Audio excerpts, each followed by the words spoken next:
요한복음 21장입니다.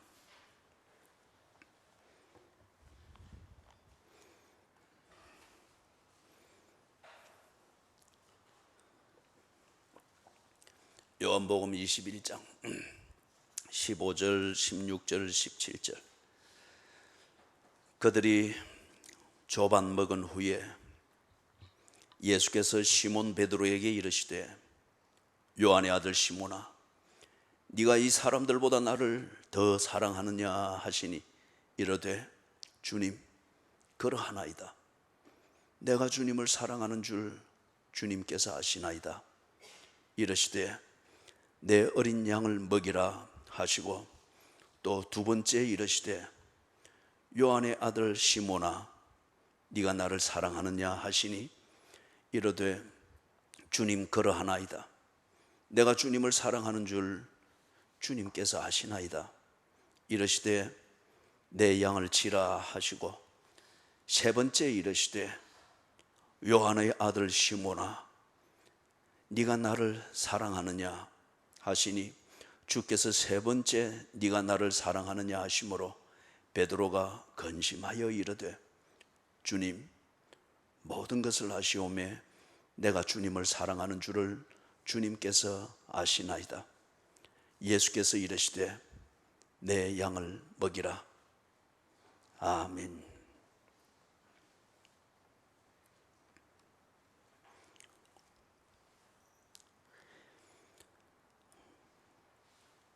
(21장) 14절까지 보면서 우리 베드로의 모습을 좀 적나라하게 볼 수 있었습니다.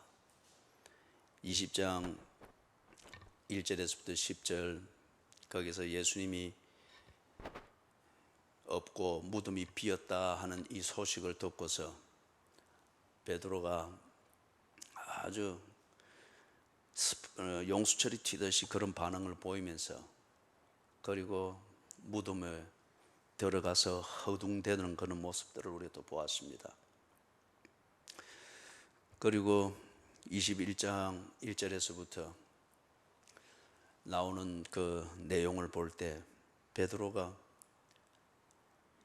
예수님 앞에서 예수님을 만나서 함께 일상을 나누는 바로 그 상황에서 베드로가 어쩔 줄을 모릅니다.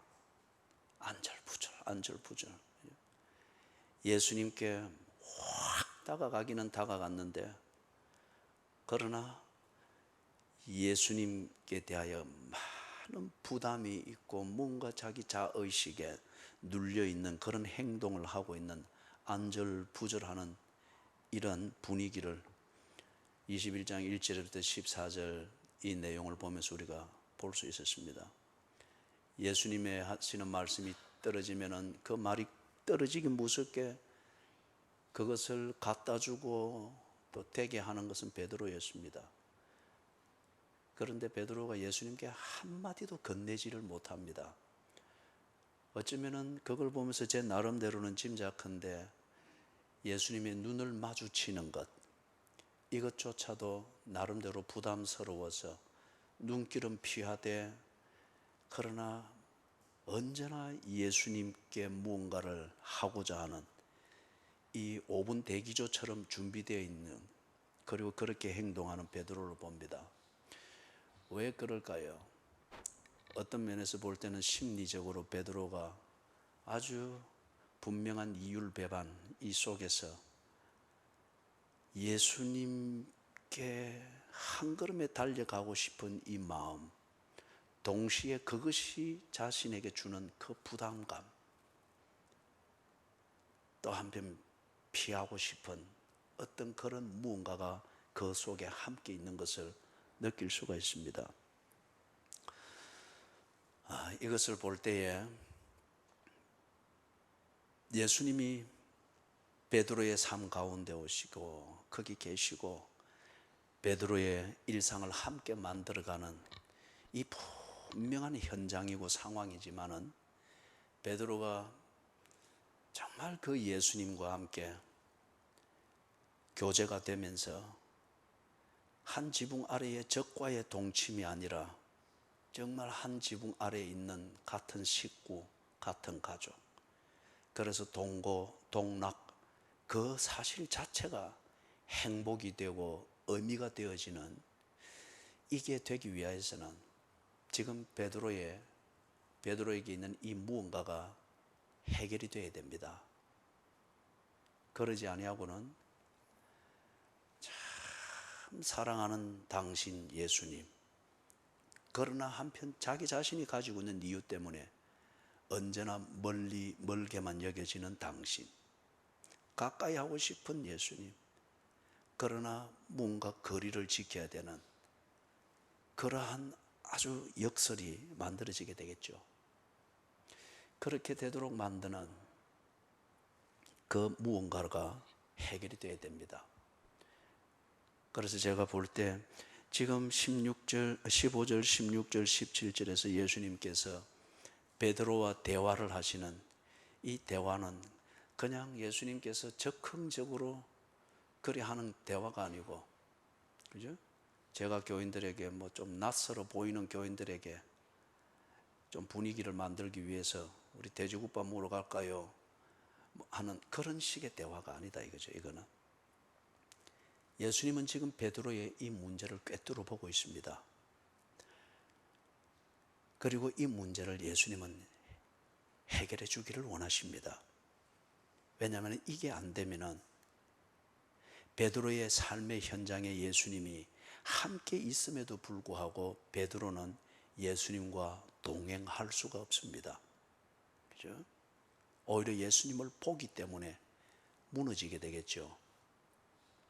그래서 예수님께서 베드로의 이 문제를 고치고 치유해 주기 위해서 아주 사려 깊게, 한편 베드로가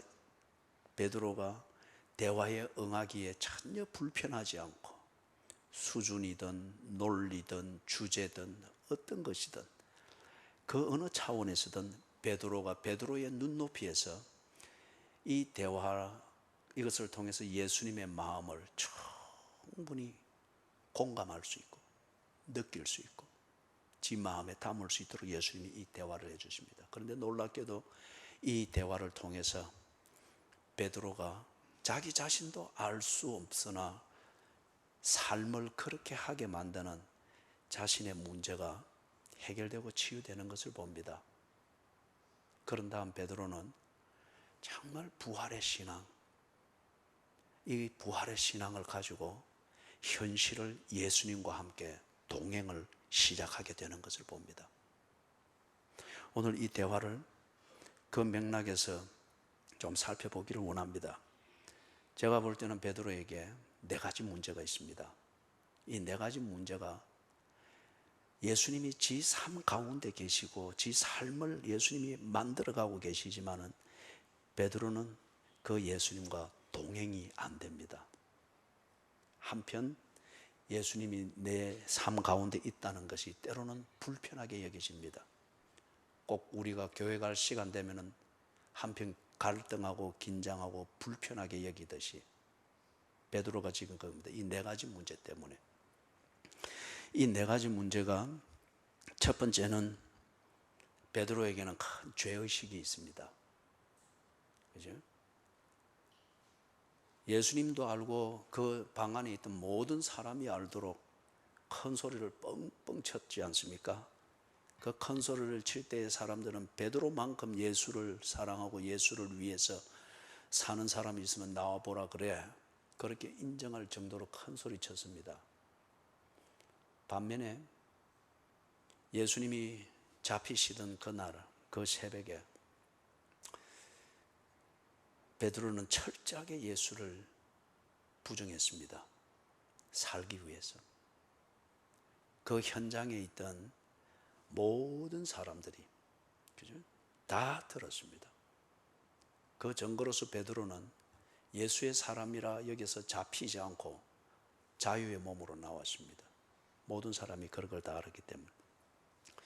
저주하며 맹세하여 가로되 나는 그를 모른다 하였느니라 3번이나 했습니다. 그런 뒤에 닭 울음소리를 들으면서 베드로가 비통하게 울었다고 합니다.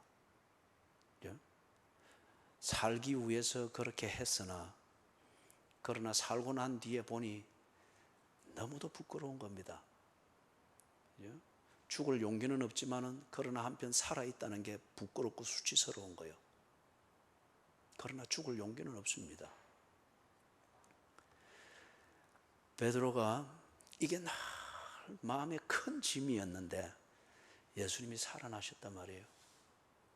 그리고 그 예수님이 지금 자신의 일상의 삶의 현장에 계시는 거예요. 그리고 조반을 만들어서 먹게 하고 일상에 함께 계시는 거예요. 너무 반가운 반면에 자신의 이 죄책감, 죄의식, 이게 너무 생생하게 나오는 거죠. 감당이 안 됩니다.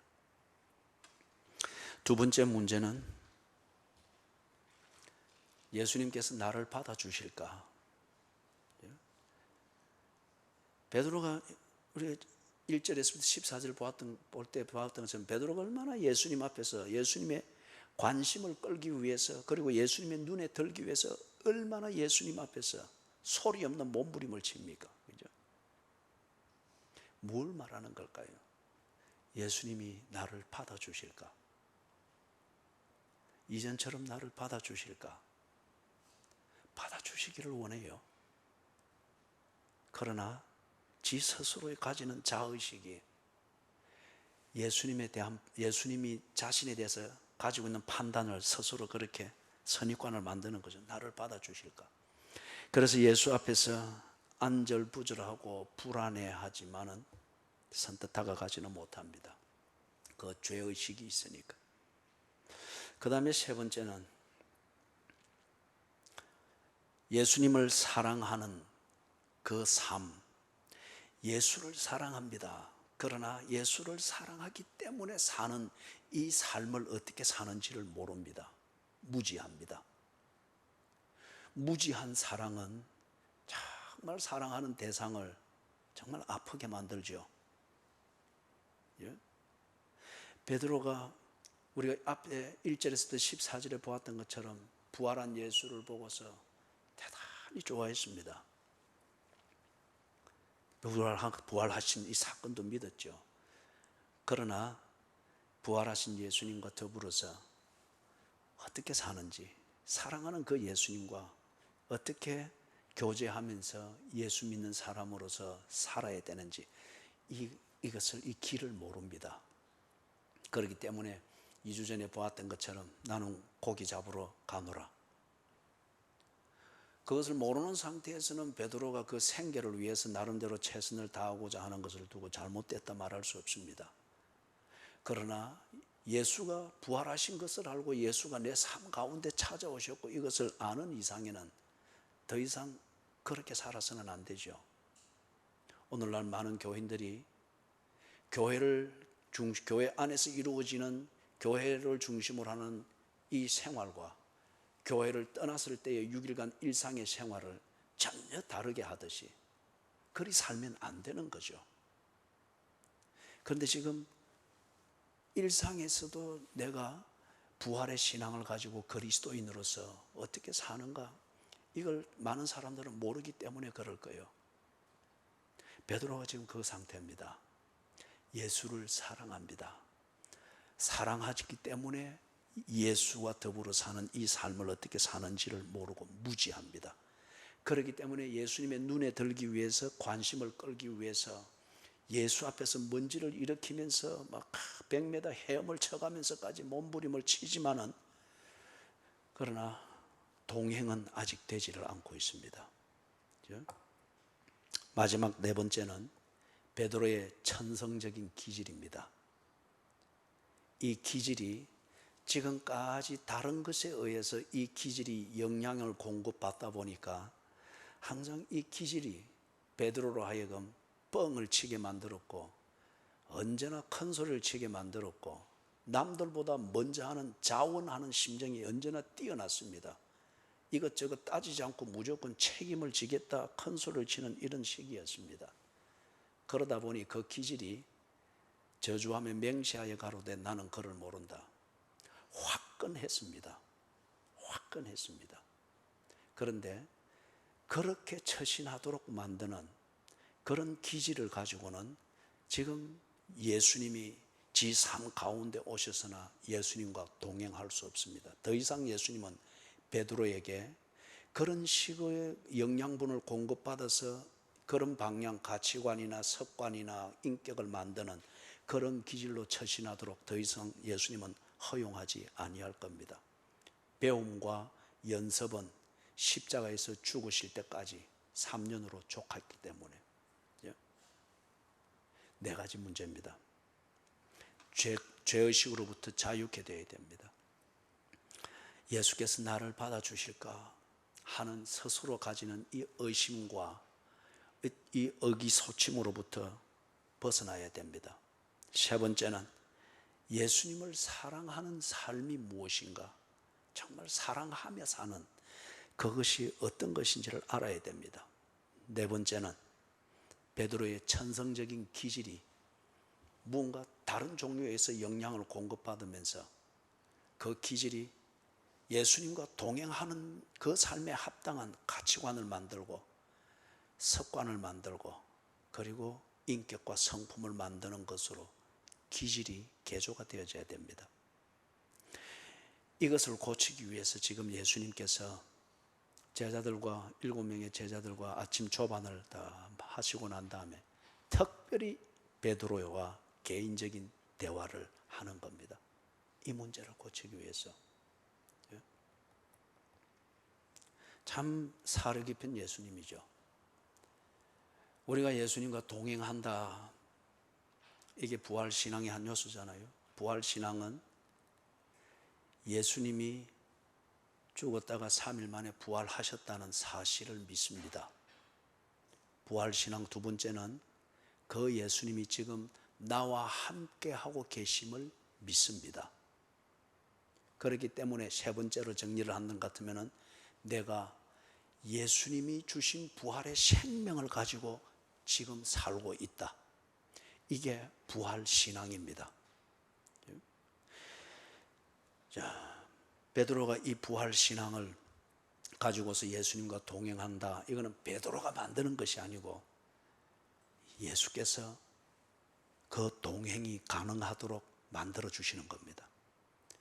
그래서 오늘 설교의 제목처럼 예수께서 베드로를 이 네 가지 문제로부터 벗어나도록 치유해주고 세워주지 않으면 예수님이 아무리 베드로의 인생 갈릴리 바닷가에 서서 이리 하라 저리 하라 할지라도 베드로는 언제나 사건만을, 로봇처럼 사건만을 경험하는 종교적인 기쁨, 종교적인 자괴감, 이 범위를 못 벗어날 거예요. 예수님을 모시고 살면서도 불구하고. 그런데 지금 예수님이 이것을 치유해 주시고 그 다음 세워주시는 것을 통해서 베드로가 이제는 예수님과 함께 걷게 될 것입니다. 예수님과 동행한다 하는 것은 나의 의지나 어떤 나의 결심이나 어떤 나의 소위 말하는 어떤 신앙의 실력이나 그것으로 하는 게 아니죠. 예수님이 나를 치유하시고 세워주기 때문에 그 다음에 예수님과 함께 동행을 하게 되는 겁니다. 예수께서 베드로를 치유하시고 고치시는 이 내용을 보면서 여러분 개개인을 예수께서 어떻게 다루고 만지고 치유하고 계시는지 볼 수 있게 되기를 주님의 이름으로 축원합니다. 먼저 15절을 보면은 아침 식사를 잘 했습니다. 분위기가 아주 좋습니다. 그런데 예수님께서 베드로에게 심각합니다. 14절까지 볼 때에 예수님이 개인적으로 베드로에게 눈길을 주거나 개인적으로 베드로에게 시선을 멈추고 베드로를 쭉 주셔, 이런 분위기는 아닙니다. 그런데 지금 제자들과 좋은 아침 조반을 먹고 참 의미 있고 제자들이 속으로부터 뭔가 감동이 있고 나름대로 피드백이 있습니다. 드디어 예수님께서 이런 분위기에서 그런 분위기와는 다르게 베드로에게 개인적 시선을 줍니다. 그리고 그 시선을 베드로에게 한참 머무시고 그 다음에 입을 열어서 베드로에게 개인적으로 말씀합니다. 예수께서 시몬 베드로에게 이르시되 요한의 아들 시몬아. 시몬 베드로 앞에 이렇게 말하는 것은 이 복음서를 기록한 요한이 사용하는 그런 표현법입니다. 그런데 예수님이 지금 이 상황에서 베드로를 부를 때에 어떤 이름으로 부르는가 보니 요한의 아들 시몬아. 유대식 이름입니다. 베드로는 헬라식 이름입니다. 그 사람들이 보통 일상 용어로 쓰던 아람어로는 게바, 반석이라는 뜻이죠. 그리고 이 게바를 헬라어로 하면은 베드로입니다. 베드로. 그런데 지금 예수님은 베드로를 부를 때에 절대 베드로의 어떤 사역이든지 이룬 업적이든지 직분이든지 그 직분과 관련되어진 프로페셔널리즘, 그의 전문성과 그 전문성에서 이룰 수 있는 뭔가를 기대하는 어떤 그러한 이름으로 부르지 않았습니다. 베드로가 아직 그러하기에는 아직 근본이 정리가 안 되어 있기 때문에 그에게 베드로라는 약속이 있을 뿐이지 베드로는 아직 베드로로 살지를 못하고 있는 거예요. 그리고 예수님께서 이 베드로를 부를 때 요한의 아들 시몬아, 지극히 인간적인 예수님의 부르심입니다. 베드로라는 이 프로페셔널리즘으로 지게 주어진 그 사명을 다하는, 이거는 누가 하는가? 베드로가 하는 것이 아니고 요한의 아들 시몬이 해야 하는 겁니다.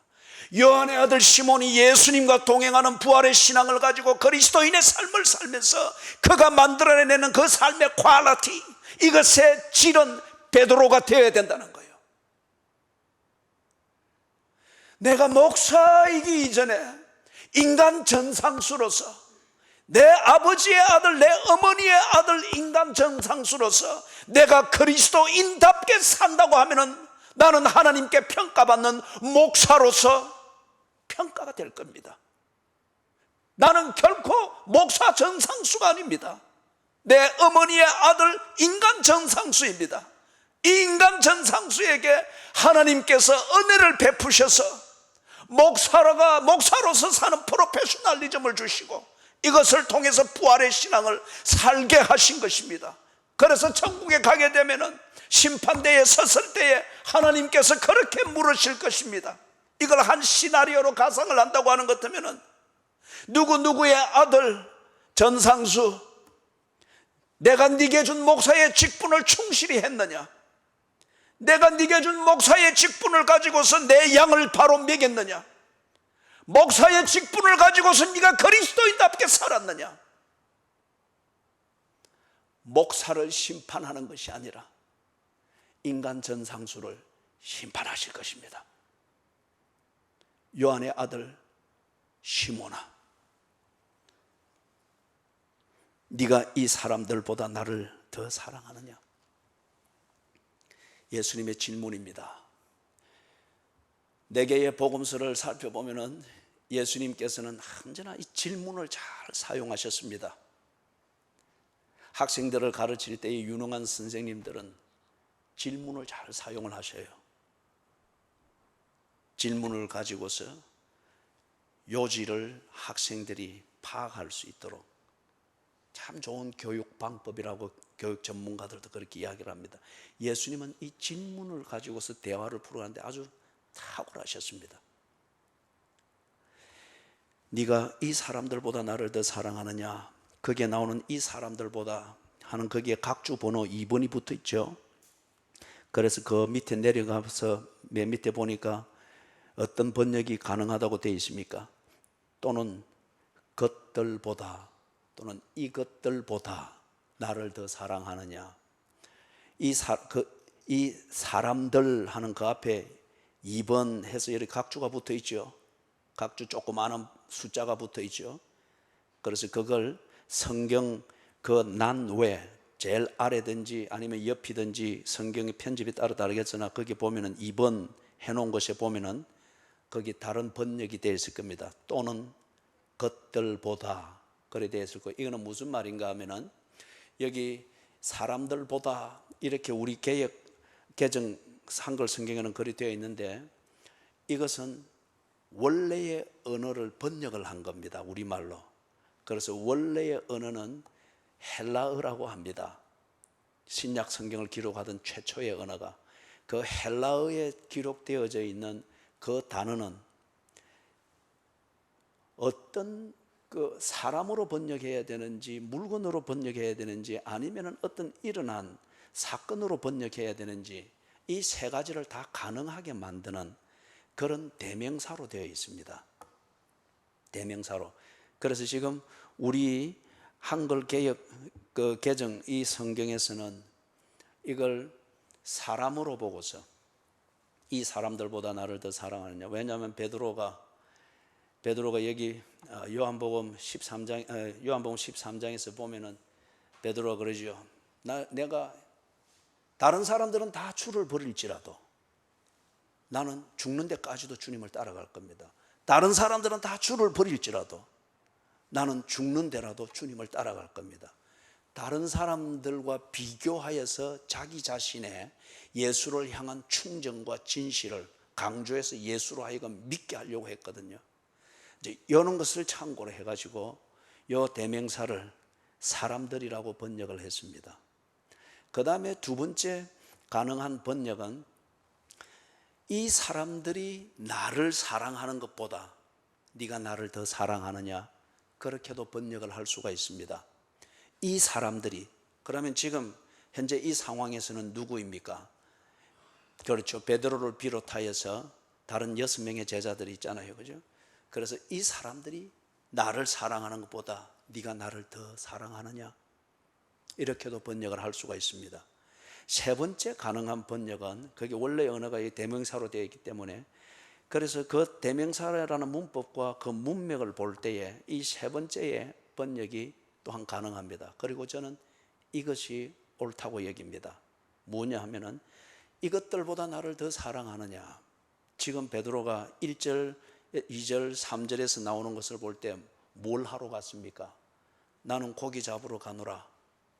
그래서 그물을 챙기고 배를 챙기고 그 다음에 몸에 익은 대로 갈릴리 바닷가에서 잔뼈가 굵은 어부의 모든 것을 가지고서 밤에 고기 잡으러 나갔습니다. 요한복음 1장에서 보면은 예수님께서 베드로를 만날 때 베드로가 예수를 따르기 위하여서 그것을 다 버렸습니다. 거물도 버리고 어부라는 직업도 버리고 갈릴리 바다라는 생계 현장도 버리고 먹고 사는 방식도 버리고 몸에 익은 그 모든 생계 활동의 방식을 버리고 예수를 쫓아갔습니다. 그리고 3년을 살았습니다. 그런데 지금 베드로가 어느 상황이, 이 상황이 되었을 때에 나는 물고기 잡으러 가노라. 예수를 정말 제일 가장 사랑하고 그 사랑이 예수님 뿐이라고 하는 것 같으면은 버렸던 것을, 예수를 따르기 위해서 버렸던 것을 다시 집을 리가 없지요. 그래서 예수님께서 베드로야, 요한의 아들 시몬아, 네가 이것들보다 나를 더 사랑하느냐? 네 생계 수단보다 나를 더 사랑하느냐? 네 몸에 익은 생계 활동 그 노하우보다 나를 더 사랑하느냐? 네가 먹고 사는 터전으로 삼는 이 갈릴리 바다보다 나를 더 사랑하느냐? 밤이 맞도록 수고하여서 얻는 물고기를 잡아다가 아침 일찍 내다 팔아서 버는 이 수입으로서 먹고 사는 그 생활 방식보다 나를 더 사랑하느냐?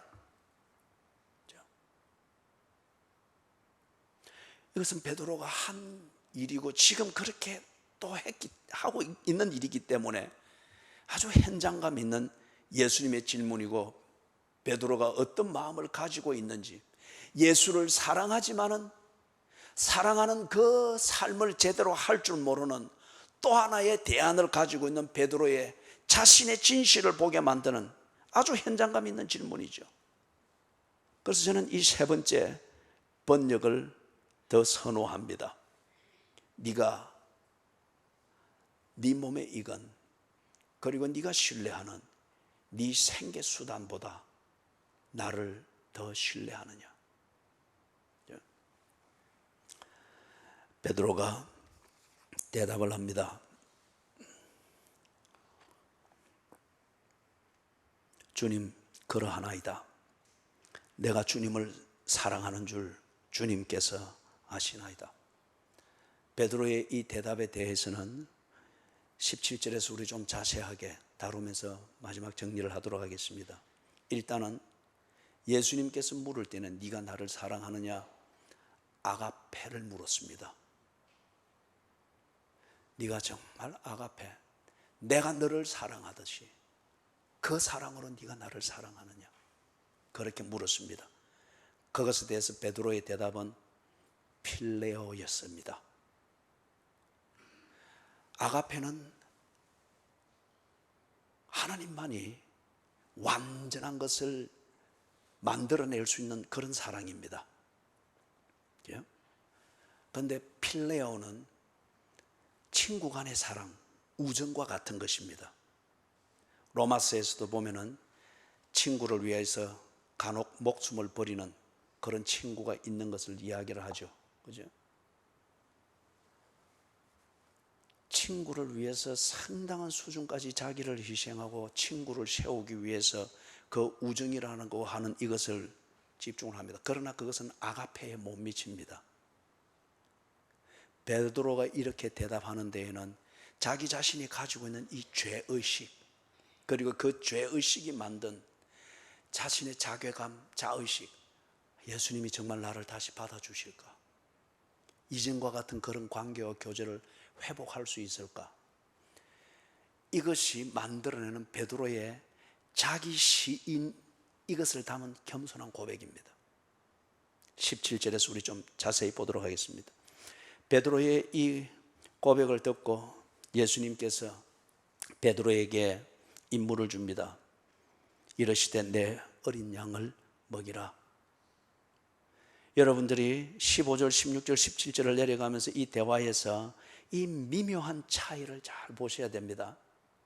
이 미묘한 차이를, 예수님의 질문, 이게 15절과 그 다음에 16, 17절 요 두 줄을 합친 여기서 나오는 질문하고 비교급으로 처음에는 질문했는데 그 다음에는 평이하게 질문합니다.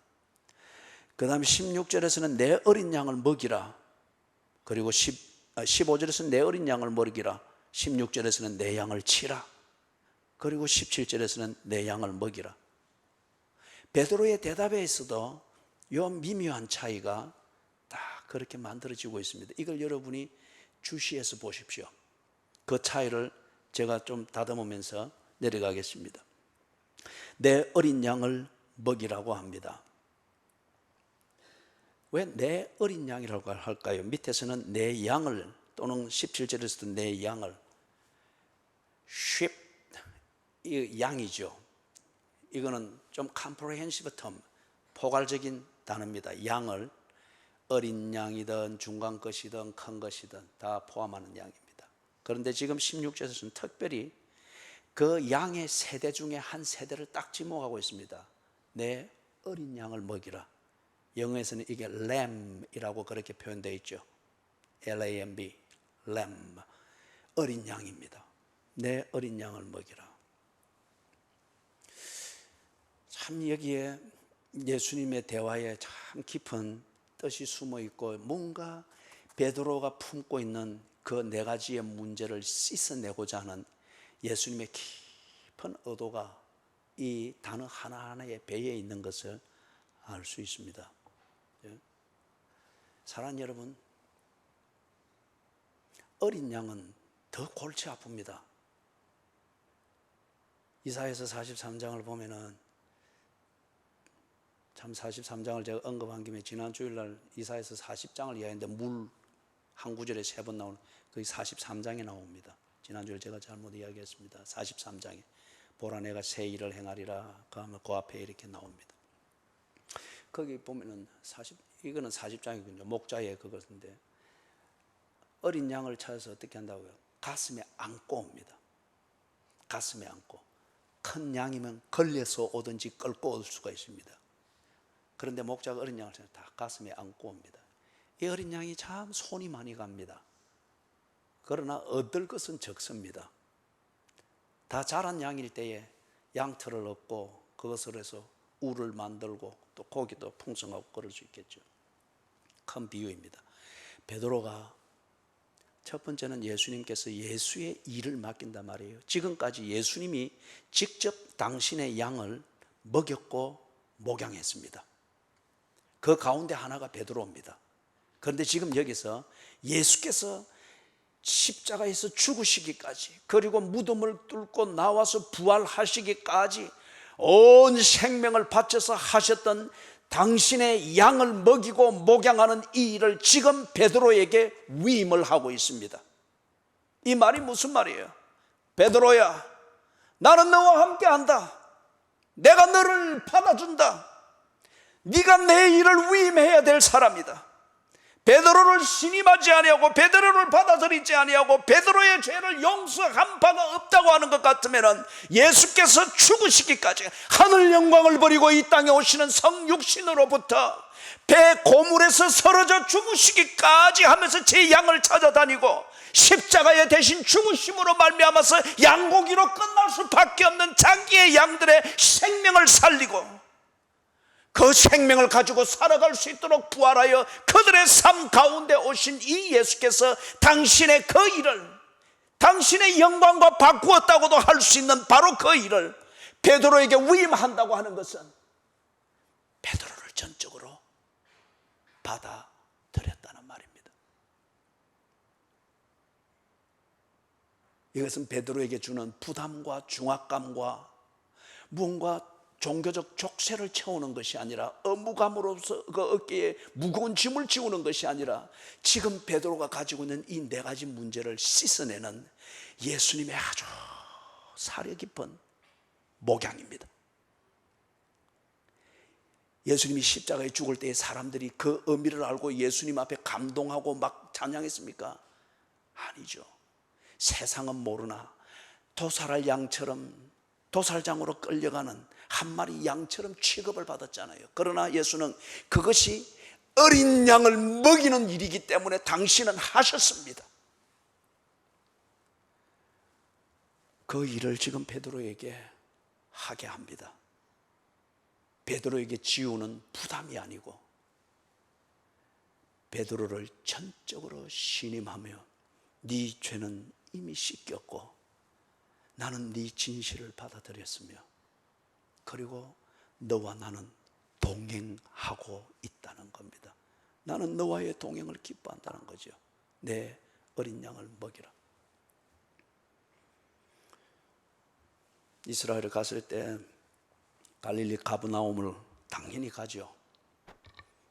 그래서 가서 예수님이 이 7 제자들과 함께 조반을 먹었다고 여겨지는 그 전설의 근원지로 여겨지는 그 큰 바위 주변에다가 이 성 프란시스인가 아니면 도미닉 판지 거기서 천주교식으로 성당을 지어놨어요. 이 큰 바위를 중심으로 해가지고.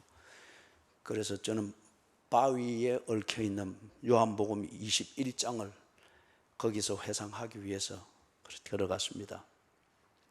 그래서 접근금지하는 이 천주교에서 이 줄을 이리 쳐놓고 거기에 줄을 할 수 있는 대로 최대한 가까이 가서 그 바위에 손을 딛고 떡을 놓고 그 다음에 생선을 놓은 자리라 하는 움푹움푹 패여진 그런 홈들이 몇 개 있었습니다.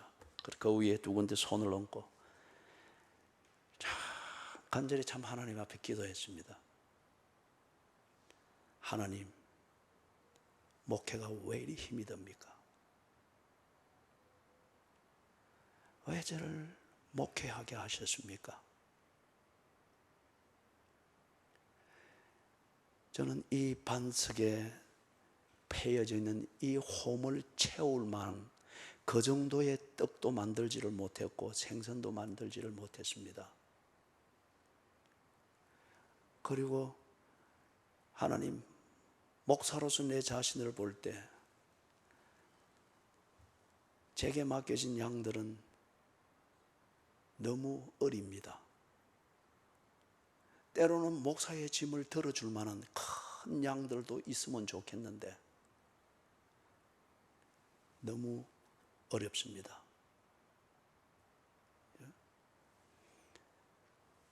그리고 이 심정을 좀 여러분이 실감하기 위해서 이 제가 가져갔던 개인적 참담함 한 사건 하나를 이야기를 하면은, 성지순례는 교인들이 절거의 동의를 해서 제가 준비를 해서 갔습니다. 그래서 한 달 전에 싼 비행기 표를 열심히 알아보고 그래 해서 간다고 이제 이래 한 주 전에 그렇게 했는데, 가는 비용 300만 원을 예산을 잡아놓고 나는 그걸 믿고 그렇게 추진을 했는데 이걸 안 주는 거예요. 그래서 재정부장한테 물어보니 없다는 거예요. 그래서 내가 아니 없으면 없다고 말을 해야지. 그러면 안 가면 되는데 지금 이 상황에서 안 가면은 내가 표를 그걸 이거 뭐 카드로 끊으면 마이너스로 되는 거잖아요, 그죠? 일이 난 상황에서 이걸 취소할 수도 없고 싼 그 비행기표를 구해서 했기 때문에, 그리고 이게 재정도 없다고 하는데 내가 이리 가게 될 때 교인들이 어떻게 생각을 하겠나? 예? 목사가 꼭 지 하고 싶은 것을 이리 교회가 재정이 어려워도 꼭 하는 이런 인상으로밖에 더 비치겠나? 얼마나 교인들을 실족하게 하겠나? 왜 당신이 일을 이리 하시나? 그리고 실행위원회를 이야기를 하고 했는데 실행위원회는 이제 아무 이야기 없어요. 그래서 제가 갔습니다. 표도 그리 돼 있고 이래 해서 그래 100만 원을 주더라고요. 이 제 계좌로 재정부장이 100만 원을 넣더라고요. 그게 얼마나 저에게 모욕감을 주는지.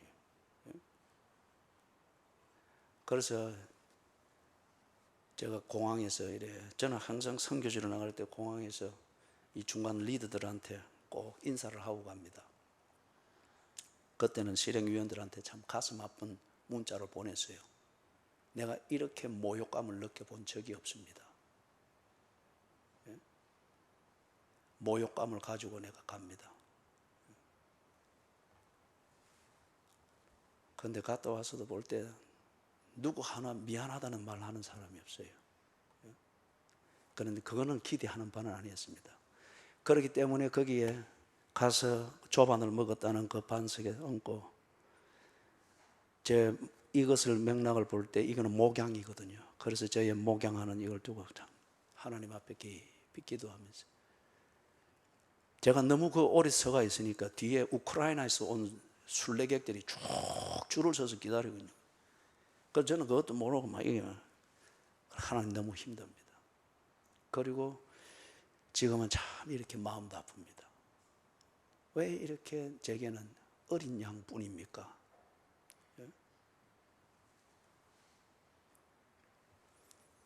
그런데 거기서 참을 기도하고 참 눈물도 떨어지고, 그래서 더 털고 일어나니까 정리가 되는 게, 그 일이 내가 어떤 종교적 비즈니스나 어떤 직업으로서 하는 것이 아니라 주님이 당신이 안고 그렇게 힘들어하고 십자가에 못 박히고 무덤에 묻히고 부활하여서 나타나도 알아보지도 못하고 냉대받고 그러면서도 안고 있었던 그 어린 양을 내게 맡기셨다 하는, 이게 싹 스쳐가면서 정리가 되는 거예요.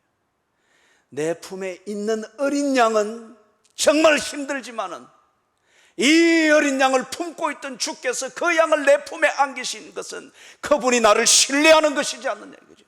그것이면 되지 않느냐 이거죠.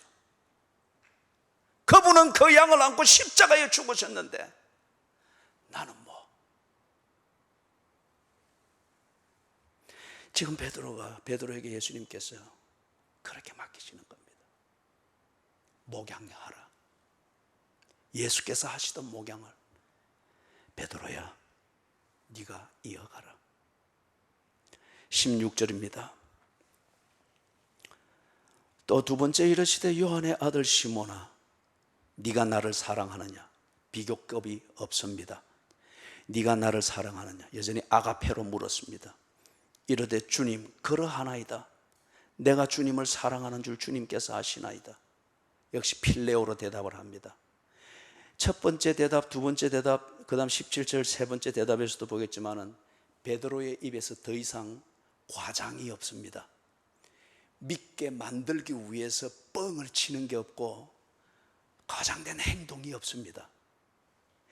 이전에 같으면은 베드로의 이 기질이 꼭 그런 식으로 나왔습니다. 예수님이 한 가지 질문하면은 세 가지, 네 가지 가지치기의 대답으로 예수를 믿게 만들려고 했습니다. 그런데 지금 여러분 여기서 갑자기 바뀐 걸 보죠. 과장이 없습니다. 예수께서 알아주시면 됩니다. 알아주십시오 하는 그 처분을 그쪽에 맡기는 대답입니다. 이르시되 주님 그러하나이다. 내가 주님을 사랑하는 줄 주님께서 아시나이다. 그러나 예수께서 물으시는, 확인하고자 하는 아가페, 이것을 감히 말을 못하고 필레오 합니다. 거기에 대해서 예수님이 내 양을 치라, 먹이라 해서 치라.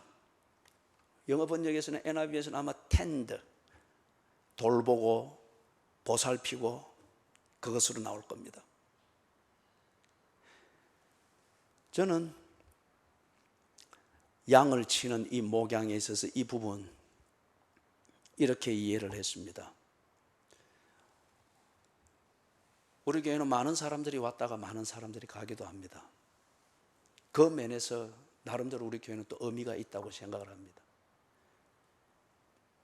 길을 잃은 양들이 바깥에서 헤매고 방황하다가 염소처럼 변질이 되어지지 아니하도록 여기 와서 잠시를 쉬더라도 있으면서 푸른 초장과 쉴만한 물가를 지 수준에 맞도록 경험하고, 그래서 정신이 차려졌을 때에 여기가 내가 있을 곳이 아니고 내가 있을 곳, 주께서 부르는 곳이 그 사역지가 여기구나 여기구나 찾아서 준비되어서 가는 것, 그것도 큰 의미가 있다고 생각합니다.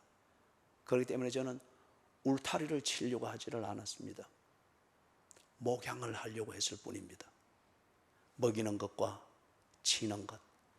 그래서 교인들이 떠나가고 할 때 인간적으로는 왜 마음이 아프지를 않겠습니까? 그러나 그것 때문에 대사를 걸어쳐서는 안 되죠. 옛날에 속 깊은 어머니들이 사랑하는 자식이 더 큰 일을 위해서 먼 길을 떠나야 될 때에 애써 눈물을 감추면서 돌아보는 아들놈을 오히려 호통을 치면서, 대장부 놈이 가면서 길을 떠나면서 왜 뒤를 돌아보느냐, 보내고 안 보일 때 그때의 어머니들은 울고 그랬죠. 교인들이 떠나갈 때 왜 마음이 안 아프겠어요? 그러나 그게 목양, 그 대세를 거쳐서는 안 되기 때문에 제가 생각하는 것은 그것입니다. 때로 떠나는 교인들이 가난하고 아니면은 현실의 삶에 어려운 때가 있잖아요. 그런 경제는 자기 자신의 사회적 신분과 위치를 정하는 데 중요한 역할을 합니다. 사실입니다.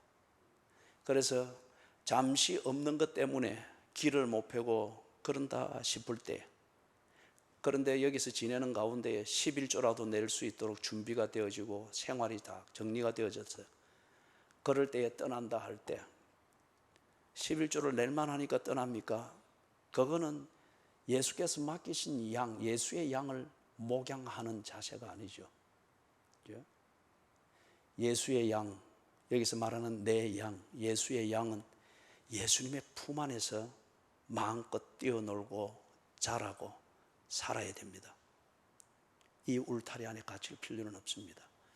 그럴 때에 병들었다가 여기에서 나아서 바로 걸을 수 있을 때 가게 될 때, 그래 이제는 어디에 가더라도 저는 것 때문에 무시당하거나 교회에서 재밌게 친교를 하는데 뒤처질 리가 없으니 다행이다. 11조라도 낼 수 있게 되어서 이제 가게 되었으니 가서 없다고 기죽지 않고, 그리고 11조 설교할 때 고개 떨구지 않고 하나님의 말씀을 바로 들을 수 있게 되었으니 다행이다. 청년들이 있다가 여기서 참 좋은 만남으로 결혼을 해서 그리고 떠나기도 했습니다. 참 그게 얼마나 다행인지 모릅니다. 인간적으로는 아이를 낳고 가정을 세워가면서 그렇게 해서 좋은 그 세대를 이루는 매개체 역할이 되면 좋겠다는 인간적인 바람은 있으나, 그러나 그것은 내 양을 치라, 예수님이 위임한 그 목양을 오도하는 것이 될 수가 있죠. 두말 않고 기꺼이 보냈습니다. 당신들에 대한 내 목사로서의 소임은 끝났습니다. 얼음처럼 선언하고 더 이상 뒤를 돌아보지 않도록. 그래서 좋은 부부로 여기서 만나서 갔으니 거기서 참 가정을 가진 자들과 어울리면서 그 다음 교제를 즐길 수 있게 되었으니까 안심이 되는 거죠. 내 양을 치라. 예수님께서 베드로를 베드로답게 만들고 드디어 이 자리에서 예수가 품고 다니던 그 양을 지 품에 안고 먹이고 목양할 수 있도록 예수님이 베드로를 이렇게 키웠습니다.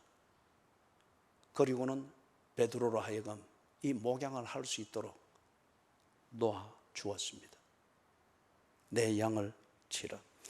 17절 세 번째 이르시되 요한의 아들 시몬아, 네가 나를 사랑하느냐 하시니, 주께서 세 번째 네가 나를 사랑하느냐 하심으로 베드로가 근심하여 이르되 주님 모든 것을 아시오매 내가 주님을 사랑하는 줄을 주님께서 아시나이다. 예수께서 이르시되 내 양을 먹이라.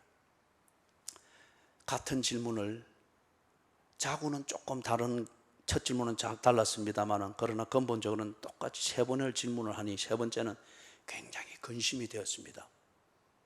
굉장히 어떤 이게 불안, 어떤 이런 그런 개념보다도 정말 예수님이 왜 이러시나? 정말 내가 예수님께 영접이 되지 않는 걸까? 이전에 예수님과의 그 교제는 회복되지 않는 걸까? 내 진심이 예수님께 알려지지 않는 걸까? 어떤 이런 간절한 그 교제를 바라는 그 간절한 마음에서 오는 그런 근심이죠. 아주 심각해졌습니다. 그렇기 때문에 베드로의 이 세 번째 대답은 뭔가 한마디가 더 더해지면서 심각합니다. 주님, 모든 것을 아시오매 내가 주님을 사랑하는 줄 주님께서 아시나이다. 모든 것을 아시오매. 여기서는 예수님이 물을 때 아가페로 묻지 않고 베드로가 쓰는 필레오로 물었습니다. 네가 정말 네가 말하듯 그 필레오, 친구를 사랑하듯 형제를 사랑하듯 그렇게 정말 나를 사랑할 수 있냐? 네 말처럼 나를 그렇게 사랑할 수 있느냐? 베드로가 그렇게 대답하는 거예요. 역시 필레오로 대답하지만 여기서 모든 것을 아시오며. 지금 앞에서 15절, 16절, 17절 세 번의 대답에서 베드로의 기본 자세는 주님이 아시나이다. 주님이 아시나이다. 주님이 아시나이다. 특히 세 번째는 모든 것을 아시오매. 무슨 말입니까? 예수님 내 기질을 알지 않습니까? 예수님 내 소행을 알지 않습니까? 내 기질이 그래했습니다. 기질이 그래했기 때문에 내 처신이 그래됐고 나는 결국 이중인격자로서 나타날 수밖에 없었고 이것 때문에 내가 늘 괴로웠습니다. 그리고 이런 실수를 주님 앞에서 늘 하던 것 주님이 알지 않습니까? 한 번은 주님께서 내가 주님을 간섭하는 이 자리까지 나아갈 때 주님께서는 저를 들어 사탄아 내 뒤로 물러가라고 했지 않습니까? 내가 주님을 사랑하지만은 남들보다 더 뛰어나게 주님을 사랑하기를 원하고 주를 헌신하기를 원하고 주님과 한 배를 타고 지내기를 원하지만은 내가 만드는 것은 언제나 실수였습니다. 언제나 주님을 욕되게 하는 것이었습니다. 주님의 뜻을 순종하기보다는 내 마음과는 다르게 주님의 뜻을 오도하는, 그래서 내 스스로 비참해질 수밖에 없는 그런 기질이었고 그런 한계가 있는 사람이었습니다. 하느라고 했습니다. 그러나 주님, 하느라고 했으나 의리를 지키고 싶었으나 의리를 지키는 것마저도 내게는 힘이 든 것이 사실이었습니다. 주님께 믿어달라고는 할 수 없습니다. 그러나 내 진심은 이렇습니다. 내 소행을 아시는 주님, 그 소행 때문에 내가 감히 말씀을 못 들읍니다. 또 그 기질대로 주님 앞에 뻥을 칠까 싶어. 내가 다른 말을 더 할 수는 없습니다. 모든 것을 아시지 않습니까 주여? 험이 많고 실수가 많고 체주가 없다고 무식하다 보니 내 마음과는 달리 언제나 주님을 욕되게 만들었습니다. 그러나 내 진심은 그렇지 않습니다. 아가페는 할 수 없으나 아직 내가 하나님의 뜻대로 사는 것을 온전히 알지 못하고 그런 기질로 정리된 것이 아니니 아가페는 내게는 너무도 불가능합니다. 그러나 주님을 위하여 의리를 지키고자 하는 것, 이것은 내 진심을 알아주십시오. 나의 의리를 지키고자 하는 이 몸부림이 주님께 덕이 된 적은 없으나 그러나 내 진심은 그게 아니었습니다. 모든 것을 아시오매 내가 주를 사랑하는 줄 주님께서 아시나이다. 베드로가 말하는 것은 지금 주님을 감동시키기 위한 무언가를 약속하려고 하는 것이 아니고 이전에는 그랬습니다. 그래서 칼을 빼서 해결도 안 되는 것 가지고 문제만 더 일으키고 설치기만 했죠.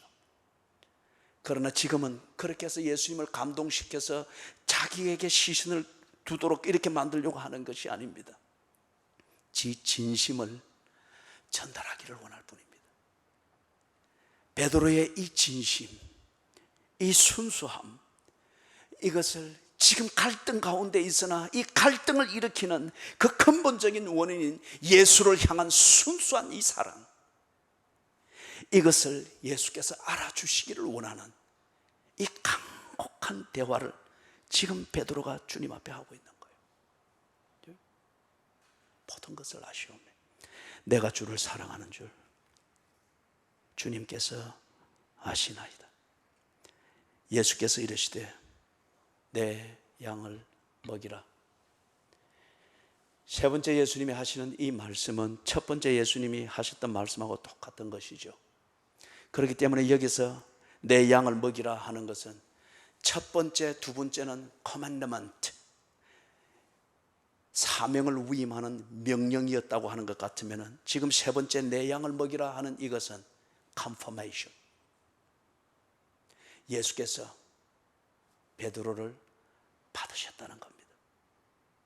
베드로가 그렇게 예수님께 전달하고자 하는 베드로의 진심을 예수님께서 알아차렸다는 겁니다. 그리고 그 진심을 예수는 귀하게 받으셨다는 겁니다. 그렇지, 내가 모든 것을 알지. 너는 겉으로 볼 때는 언제나 배신자였고 문제를 일으키는 자였고 큰 소리를 치고 문제는 산더미처럼 만들어 놓고 아무것도 하지 못한 채 그냥 허덕거리기만 하던 도움이 안 되는 사람이었고 꼭 너는 가장 골치 아픈 어린 양 중에 한 마리였지. 그러나 내가 네 마음을 알지. 네 기질이 잘못된 것으로부터 영향을 받으니 그 기질이 그러한 방법론과 그런 가치관과 그런 인격과 그런 성품을 입고 살도록 만들었지. 그러나 내가 네 진심을 안다. 이제는 내 양을 먹이면서, 아니 내가 너를 받고 네 진심을 알고 그리고 그 진심을 내가 받아들여서 진심대로 살 수 있도록 너와 동행하는 이 부활의 신앙을 가지고서 이제는 네 기질이 다른 길로 인도할 것이다. 나는 네 진심을 인정한다. 네가 나를 사랑한다고 하는 것을 인정한다. 네가 내게 주고자 하는 그 필레오를 가지고서 네가 아가페를 할 수 있는 목양자가 되도록 내가 너와 동행할 것이니라.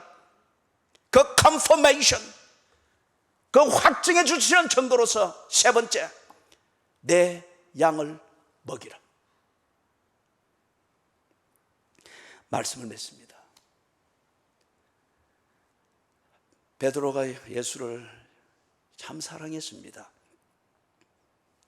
그러나 사랑하는 만큼 베드로에게는 그게 부담이었고 짐이었습니다. 그것은 자기 자신에게 있는 나름대로 네 가지 문제 때문이었습니다. 베드로의 기질이, 그리고 천성적인 기질이, 그리고 죄책, 또는 죄의식, 예수께서 나를 받아주실까 하는 이 불안, 그리고 예수를 사랑하는 그 삶을 모르는 무지해, 이것이 베드로의 예수를 향한 진심, 이게 오히려 예수 앞에서 안절부절하고 망설이게 만들었습니다. 이 네 가지를 깨끗이 치유하고 베드로를 세우기 위하여서 예수님은 베드로의 눈높이에서의 일상적인 대화를 통하여서 베드로로 하여금 이것이 치유되어지고 그리고 예수 앞에 자연스럽게 일어서게 만들었습니다. 죄의식으로부터 자유하여서 이제는 베드로가 예수님께 감사하는 마음으로 충만합니다. 용서를 받았다고 하는 것, 그리고 예수님으로부터 영접이 되었다고 하는 것, 이것을 다시 확인하면서 죄의식으로부터 자유하고 감사하는 마음이 넘칩니다. 예수님께서 나를 받아주실까 하는 이 자의식이 주는 그 신앙생활의 불안감, 이것으로부터 치유되어졌습니다. 예수의 사랑을 확신하게 되었습니다. 예수께서 당신의 일을, 당신이 자신의 영광과 바꾸었던 당신의 그 일을 베드로에게 위임해 주는 이것보다 더 분명하게 예수의 사랑을 확인할 증거가 어디에 있습니까?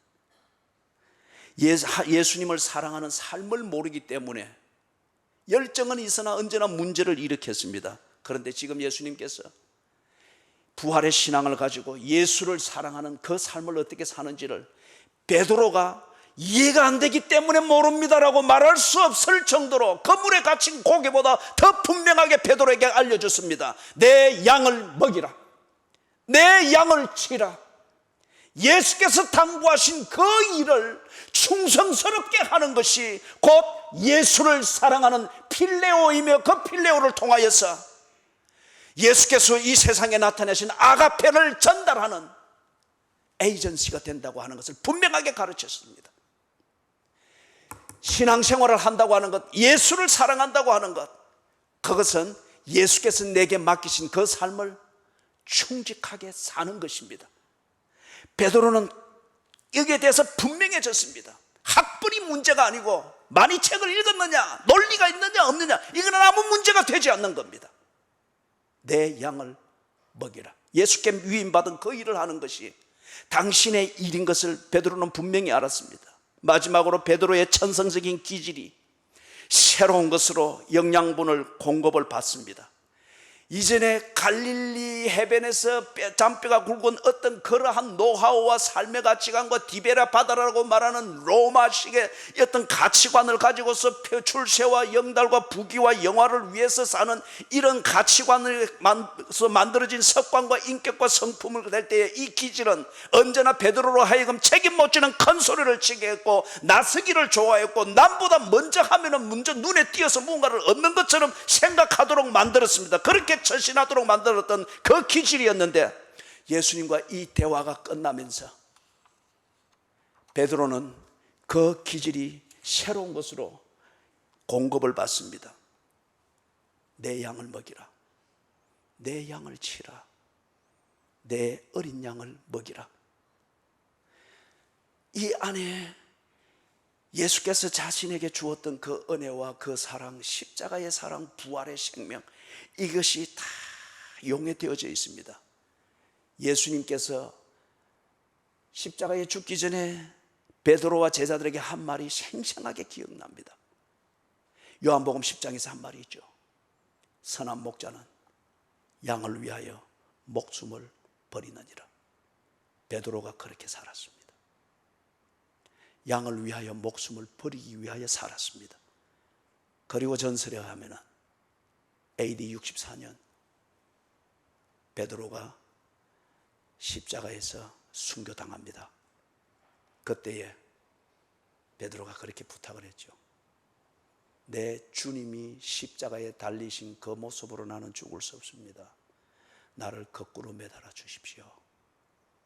베드로가 그렇게 죽게 된 그 전 상황은 로마에 있는 초대교회 교인들, 그들이 네로의 박해와 모함과 어떤 이것으로서 엄청난 박해 가운데서 불같은 시험을 당하고 있는 이 교인들을 보살피고 그들에게 진정한 소망이 무엇이며 복음이 무엇이며 예수 그리스도께서 주신 부활의 생명이 무언가를 카타콤 지하 무덤에 있는 자들, 그리고 쫓겨나서 헤매고 있는 그러한 초대교회 교인들에게 용기를 주고 믿음을 새롭게 하고 그들을 돌보고 내 어린 양을 먹이라, 내 양을 치라는 예수의 말씀대로 그들을 먹이고 그들을 치는 일을 하는 가운데 그가 체포되어 그렇게 죽은 것입니다. 목자는 양을 위하여 목숨을 버리노라. 베드로가 위임받은 예수의 이 일을 예수께서 하신 것처럼 그의 담대하고 용감한 기질이 이제는 뻥치고 큰소리치는 그러한 가치관과 행동이 아니라 바로 그 담대한 그 용감한 기질을 가지고 예수께 위임받은 이 일을 위하여 죽음을 계산하지 않고 자기의 일을 위하여 한 몸을 던졌습니다. 네 가지 문제가 치유되었습니다. 베드로는 이제 일어나서 예수와 더불어서 동행하는 사람이 되었습니다. 이 은혜가